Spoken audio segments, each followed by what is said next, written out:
Vamos lá, caras. Mais uma questão aí da lista de quantidade de movimento e impulso, agora da UFRGS de 2015, tá bom?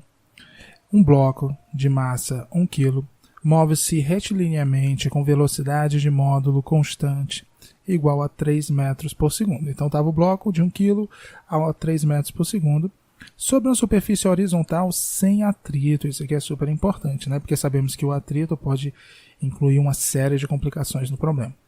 A partir de um dado instante, o bloco recebe o impulso de uma força externa aplicada na mesma direção e sentido de seu movimento. Tá? Ou seja, essa força, imagine o bloco aqui, tá?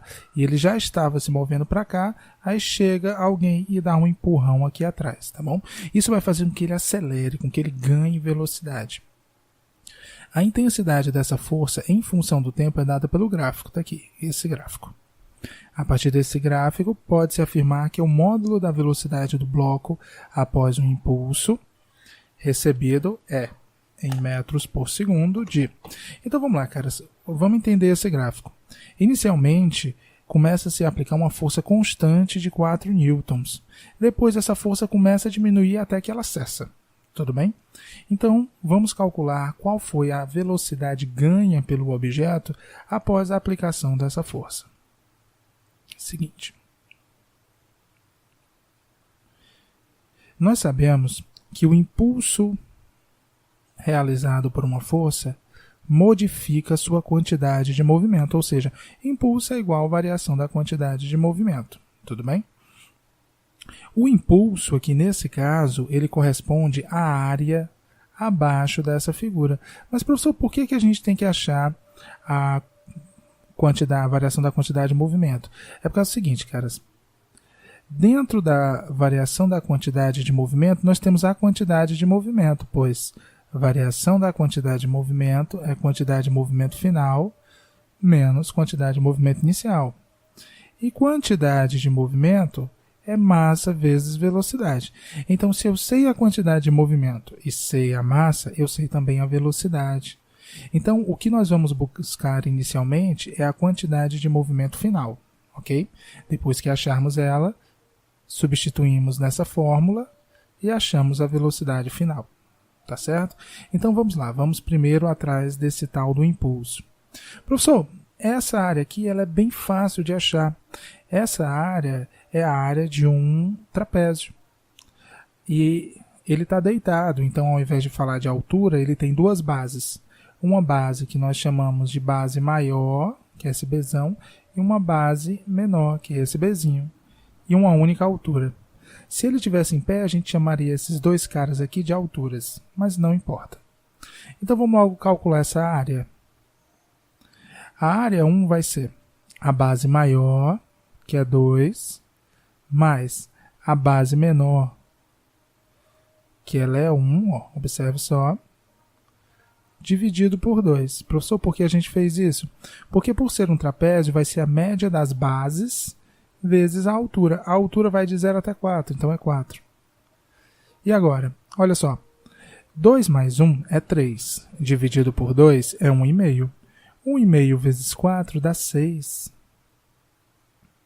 Então, esse vai ser o meu impulso, porque eu lembro que impulso é numericamente igual à área. Tá bom? 6 newtons vezes segundo. Professor, já achei o impulso. E agora? Vamos lá. O impulso é 6. A variação da quantidade de movimento é quantidade de movimento final menos quantidade de movimento inicial. A quantidade de movimento inicial eu conheço. E quanto é, professor? Olha só, é quanto ele tinha de movimento antes da força começar a ser aplicada. Veja só, a velocidade que ele tinha era de 3 e a massa dele é 1. Então, quantidade de movimento inicial vai ser a massa dele vezes velocidade inicial.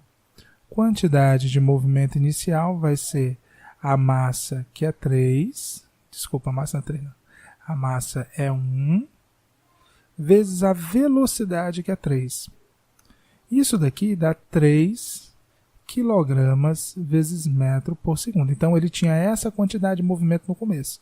Então, vamos lá. 6 é igual à quantidade de movimento final menos 3. Quantidade de movimento final, eu vou passar o 3 para o outro lado. Ele era negativo, passa a ser positivo. Então vai ficar o 6. O 6 já estava lá, então fica 6 mais 3, igual à quantidade de movimento final. 6 mais 3 é 9, ou seja, quantidade de movimento final é 9 quilogramas vezes metro por segundo. Olha só, caras, ele tinha essa quantidade de movimento, aí se passou 2 segundos aplicando uma força, passou para 9, tudo bem? Professor, ok, já descobri a quantidade de movimento. Agora, qual a velocidade dele? Fácil, caras, ó.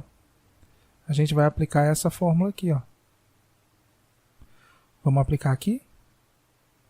Quantidade de movimento final é a sua massa vezes a velocidade final. Quantidade de movimento final é 9. A massa do objeto é 1. E a sua velocidade é o que vou descobrir. 1 vezes a velocidade final é a própria velocidade final, que fica igual a 9.